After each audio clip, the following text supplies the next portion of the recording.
By the late 1960s, what had happened was that our modern idea of nature, the ecosystem, and cybernetic theories about computers had fused together. Out of it had come an epic new vision of how to manage the world without the old corruption of power. It was a vision that seemed to be different from all past political attempts to change the world, because it was based on the natural order. In 1967, a young writer called Richard Brautigan crystallized this. One morning he walked through the streets of San Francisco, handing out a manifesto. It described a future world held in a balanced equilibrium by the fusion of nature and computers. It was called All Watched Over by Machines of Loving Grace. I like to think, and the sooner the better, of a cybernetic meadow where mammals and computers live together in mutually programming harmony like pure water touching clear sky. I like to think, right now please, of a cybernetic forest filled with pines and electronics where deer stroll peacefully past computers as if they were flowers with spinning blossoms. I like to think, it has to be, of a cybernetic ecology where we are free of our labors and joined back to nature, returned to our mammal brothers and sisters, and all watched over by machines of loving grace.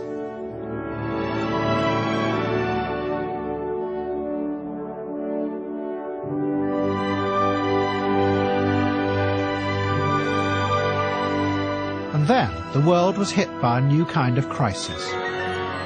It was a crisis that could not be solved by the old hierarchies of power or by national governments. As a result, the idea of the world as a self-regulating system was going to move to center stage. By the early 1970s, it was clear that there was a global environmental crisis. But it was also clear that politicians had no idea how to deal with it. The crisis baffled them because of its horrifying complexity. It crossed across national boundaries and it involved the whole of nature. But then, a man emerged who said he knew how to save the world from this disaster. He was the cybernetic scientist who had built America's early warning system, J. Forrester. By now, Forrester had become a powerful figure, because he used his computers to build models of corporations and even whole cities as systems.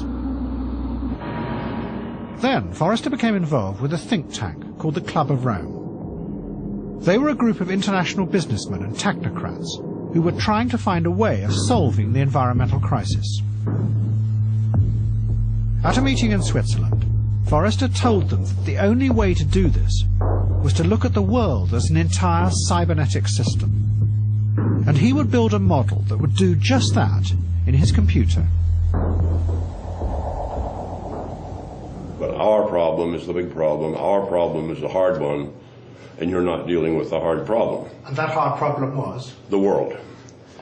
So, on the way back from Switzerland, I sketched out the first sketch of such a system, which was this. This is a picture of that first sketch of the world in terms of population, resources, capital investment in industry, investment in agriculture, and the accumulated pollution in the world. All of these lines here are the feedback loops, the many feedback loops. And those feedback loops are spread all through the model, as you can see by the various lines that are connecting things here. Back in America, Forrester set up a team of systems theorists. They built a computer model of the world. The team designed it as a giant cybernetic system in which all known data about population growth, industrial production, food and agriculture, natural resources and pollution were all fed in. The team then ran the model, and what it predicted was an imminent global collapse. And when you ran that model, what did it show?